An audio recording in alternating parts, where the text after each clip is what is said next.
Ketua BKMT Provinsi Jawa Barat sekaligus BKMT Kota Bekasi.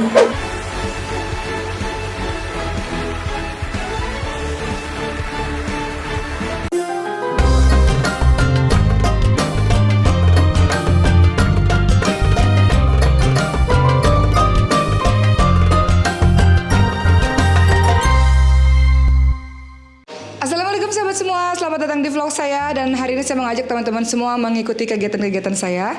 Hari ini kegiatan saya yang pertama adalah pemotretan untuk produk tas baru, usaha baru ya. Kenapa? Pada akhirnya buat tas karena saya termasuk orang yang sebenarnya aksesoris nggak bisa pakai banyak ya teman-teman sekalian, karena berjilbab panjang nggak kelihatan juga mau pakai apa-apa gitu. Tapi kalau tas itu senang bisa gonta-ganti dengan baju. Kalau bajunya warna putih, misalnya tasnya warna putih dan sebagainya. Jadi akhirnya buat tas. Nah, ini namanya tas SK Collection Instagramnya. Jadi kalau teman-teman pengen tahu selama ini saya pakai tas-tas dari mana, tas-tas dari SK Collection. Jadi hari ini rencananya mau pemotretan karena SK Collection singkatan dari Sahabat Khadijah ya. Kita mau pemotretan dulu dengan tas-tas koleksi terbaru. Teman-teman lihat aja bagaimana proses saya foto. Bagi saya berniaga itu penting ya teman-teman sekalian. Sebelum saya ajak teman-teman untuk melihat kegiatan saya pada hari ini, saya mau kasih tahu sedikit deh tentang bagaimana asal muasal saya pada akhirnya jadi terjun ke bisnis. Ini cerita aja teman-teman sekalian. Ayah saya itu PNS. Kami bukan dari keluarga pembisnis, bukan. Ayah saya itu beberapa kali buka bisnis, tapi karena saking baiknya, jadi bukannya orang disuruh beli, malah dikasih-kasih gitu. Jadinya emang nggak bisa bisnis lah, karena setiap kali orang mau beli, udahlah kasih aja, hadiah aja seperti itu. Tapi kemudian Allah takdirkan saya pada 2008 main film dan sebagainya, sehingga beberapa yang saya pakai orang tuh pengen seperti itu. Menikahlah dengan Bang Ori yang sekarang jadi suami saya ini. Beliau ternyata memang adalah seorang pedagang atau orang yang berniaga, orang yang berbisnis, sehingga beliau banyak mengajari saya. Menjadi seorang PNS itu bagus ya, Masya Allah, karena saya lihat ayah saya juga kehidupannya stabil gitu, sampai tuanya stabil gitu. Tapi ketika saya menikah dengan suami dan suami mengajarkan saya bisnis itu kan banyak ya teman-teman sekalian ya, mulai dari produknya mau apa, kemudian pastikan promosinya seperti apa, prosesnya panjang. Saya ngerasa saya cocoknya di dunia bisnis, karena bisnis itu membuat kita berpikir kreatif, bisnis itu membuat kita selalu bersemangat gitu ya, melakukan inovasi-inovasi, marketing dan sebagainya. Akhirnya kami bertiga, saya, Sindri, Ricis, tidak ada yang mengikuti papa dan ibu yang menjadi PNS ataupun karyawan di sebuah tempat, karena ibu dulu sempat bekerja ya teman-teman sekalian, akhirnya menjadi ibu rumah tangga. Kami memilih untuk berbisnis dan alhamdulillah Allah takdirkan bahwa kami ada sosial media yang membuat itu menjadi bahan kami untuk bisa mempromosi, cara kami untuk bisa mempromosi dengan media-media kami. Jadi sebenarnya saya mau cerita ini teman-teman sekalian. Saya nggak nyuruh teman-teman untuk beli ini beli itu, enggak. Kalaupun mau beli alhamdulillah. Tapi saya hanya ingin cerita betapa bisnis itu Masya Allah sangat menopang kehidupan kami teman-teman sekalian. Seperti saya, aktivitas saya adalah dakwah. Jadi kalau ceramah bagi saya itu adalah pengabdian kepada masyarakat. Begitu pula Cindy, Dokter Cindy. Dokter Cindy itu mengatakan selama ini kalau praktek di klinik atau di rumah sakit itu adalah pengabdian kepada masyarakat. Begitu pula dengan Ricis ya. Ricis awalnya menjadi YouTuber seperti itu. Sampai akhirnya kami berpikir ada waktu kami mengabdi, ada waktu kami berbisnis. Karena dengan bisnis ini bisa menopang apa-apa saja yang kami lakukan untuk pengabdian kami begitu. Jadi berbisnis ini alhamdulillah ada pemasukan sehingga bisa menopang dakwah. Bisnis menopang dakwah, bisnis menopang dunia kesehatan seperti itu. Kemudian ya begitu juga Ricis ya, dengan bisnis akhirnya bisa melakukan ini, melakukan itu. Begitulah teman-teman sekalian, jadi semangat untuk teman yang lagi bingung mau ngapain. Kayaknya boleh dicoba bisnis dengan berbagai macam cara. Sekarang bisnis online juga banyak, teman-teman boleh ikut lah ya. Salah satunya ada Sahabat Khadijah. Saya dan bersama dengan tim kita membuat bisnis Sahabat Khadijah. Salah satu produk yang dijual adalah tas, dan hari ini saya akan foto-foto untuk tas Sahabat Khadijah. Ikuti kegiatan saya hari ini untuk pemotretan, dan kemudian hari ini insya Allah akan dilanjutkan dengan berceramah di daerah Bekasi. Dan kita lihat hari ini saya ngapain aja ya. Ini dia.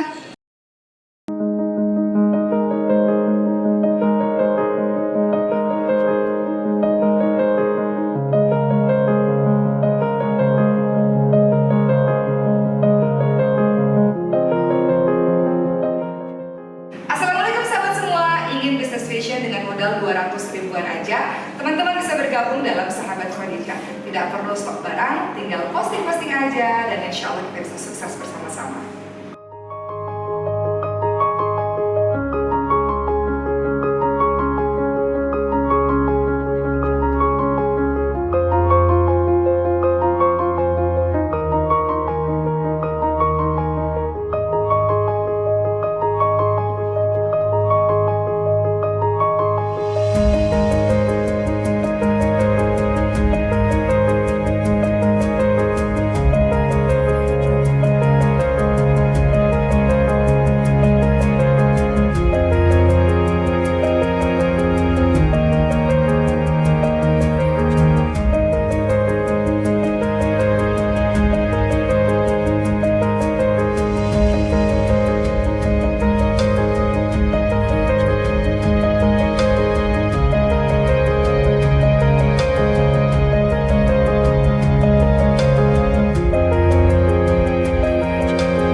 Nah, udah selesai ya pemotretannya teman-teman sekalian.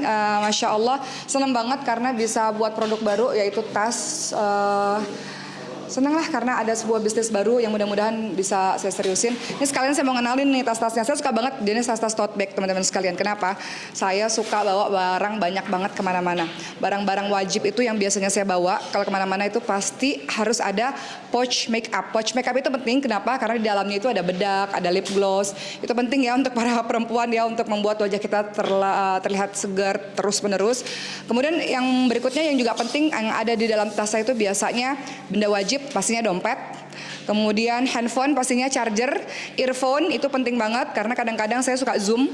Kalau di mobil kan suka zoom dan pakai earphone itu penting banget. Benda wajib berikutnya biasanya saya bawa tisu basah, tisu kering itu wajib. Tisu itu wajib bagi saya. Kenapa? Karena semuanya kita membutuhkan tisu. Kalau kita mau makan, kita mau bersihin apa-apa itu tisu. Kemudian Quran, saya selalu bawa Quran kemana-mana dan saya selalu bawa buku kemana-mana. Jadi kalau pakai tas-tas yang gede-gede gitu, nggak terlalu gede sih, kayak tas yang jeblos-jeblos langsung masuk begitu. Nah itu biasanya tas-tas yang saya suka. Jadi benda-benda yang saya suka itulah yang akhirnya saya jual teman-teman sekalian, yang akhirnya kita produksi untuk bisa dijual kepada banyak orang. Oke, selanjutnya kita langsung menuju ke Bekasi karena saya akan mengikuti atau mengisi ceramah untuk para ibu-ibu yang ada di sana. Ikuti terus kegiatan saya pada hari ini.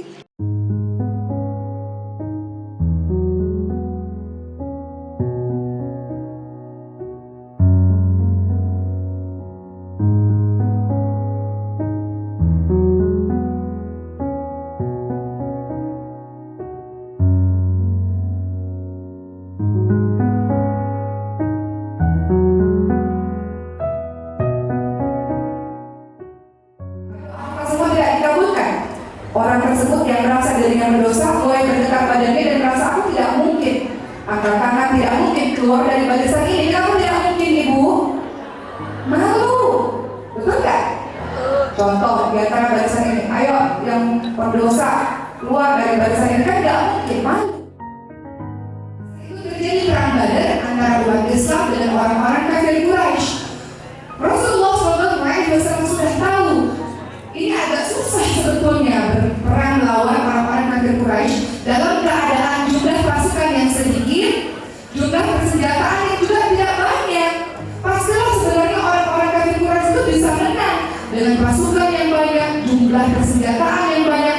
Maka Rasulullah SAW ketika besoknya ingin perang Badar bersama dengan umat Islam lainnya mengangkat tangannya berdoa kepada Allah Subhanahu wa Ta'ala.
Oke, udah nggak sabar banget nih, nggak sabar banget. Oke, untuk favorite Maxstream Content Telkomsel Awards 2022 adalah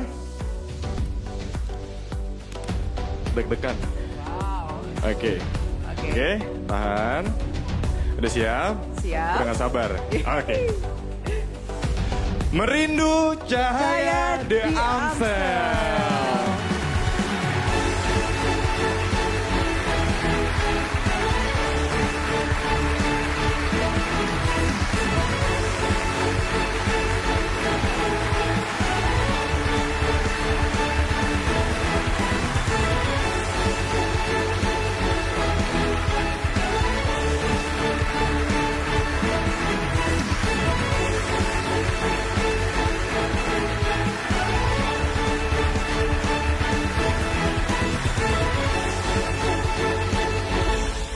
Assalamualaikum warahmatullahi wabarakatuh.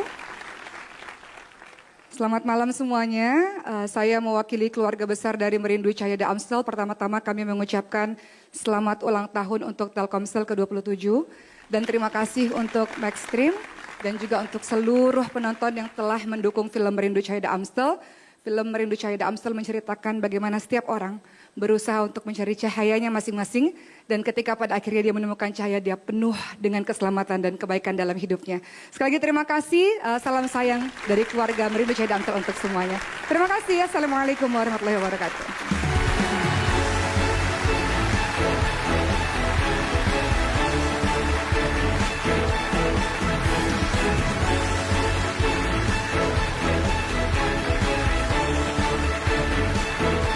Teman-teman sekalian, alhamdulillah sudah selesai tadi bahwa saya mewakili teman-teman film Merindu Cahaya di Amstel untuk menerima penghargaan.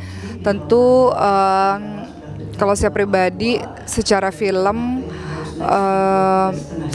pada saat menerima penghargaan itu Ketika Cinta Bertasbih, setelah itu main film lagi Merindu Cahaya di Amstel dan mendapatkan penghargaan lagi. Ini tentu kerja keras dari seluruh kru, cast dan orang-orang yang terlibat dalam film Merindu Cahaya di Amstel.